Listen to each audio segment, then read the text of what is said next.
आज हम बात करने वाले हैं आयुष्मान मित्र बनने के पूरे प्रोसेस के बारे में। ये भारत सरकार की तरफ से शुरू किया गया एक बहुत ही अहम रोल है।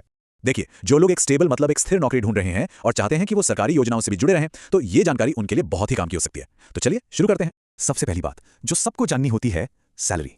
तो इस रोल में हर महीने लगभग 9 से 10 हज़ार रुपए तक की सैलरी मिलने की उम्मीद है। अब जब ये पता चल गया है तो आगे के स्टेप समझने में और भी मजा आएगा। इस पूरे सफर को आसान बनाने के लिए हमने इसे 5 हिस्सों में बांट दिया है। पहले समझेंगे कि ये मौका आखिर है क्या, फिर जानेंगे सर्टिफिकेट के बारे में, फिर सर्टिफिकेशन का पूरा प्रोसेस, उसके बाद सही रास्ता कैसे चुनना है और आखिर में नौकरी कैसे मिलेगी। तो ये आयुष्मान मित्र आखिर होता क्या है और इसका मकसद क्या है, आइए इसे समझते हैं। अगर सीधे सीधे कहें तो एक आयुष्मान मित्र एक सर्टिफाइड प्रोफेशनल होता है। इनका काम सरकारी हेल्थ स्कीम्स को लोगों तक पहुंचाने में मदद करना है। और हाँ, जैसा कि हमने अभी देखा, इसमें एक अच्छी सैलरी वाली नौकरी पाने का भी मौका है। अच्छा, तो इस करियर में आगे बढ़ने के लिए सबसे पहली और सबसे जरूरी चीज क्या है? तो देखिए, सबसे जरूरी है ये सर्टिफिकेट। सरकार की तरफ से मिलने वाला ये मुफ्त सर्टिफिकेट ही हर मौके का दरवाजा खोलता है। इसके बिना समझिए आगे बढ़ना मुमकिन ही नहीं है। चलिए अब आते हैं इस पूरी बातचीत के सबसे जरूरी हिस्से पर कि सर्टिफिकेट आखिर मिलता कैसे है। इसे एक एक करके स्टेप बाय स्टेप देखते हैं। पूरी प्रक्रिया सिर्फ इन 5 आसान स्टेप्स में सिमट जाती है।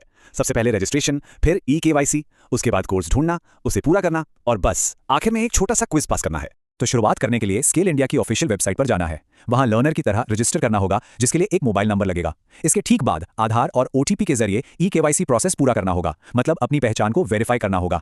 एक बार रजिस्ट्रेशन हो गया तो फिर वेबसाइट पर आरोग्य मित्र कोर्स को सर्च करना है।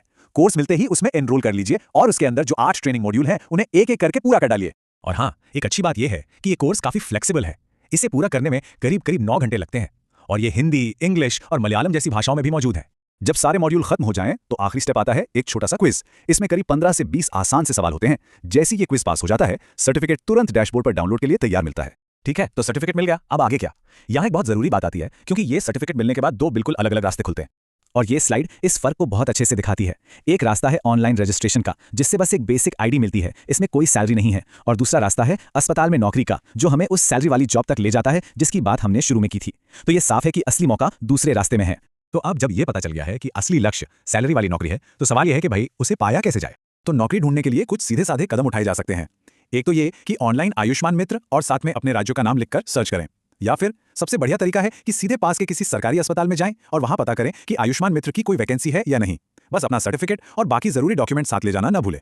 तो सारी जानकारी अब हमारे सामने है। एक बिल्कुल साफ रास्ता, एक सरकारी सर्टिफिकेशन और एक स्थिर नौकरी की अच्छी खासी संभावना। अब ये सोचने वाली बात है, क्या ये किसी के लिए करियर का अगला बड़ा कदम हो सकता है?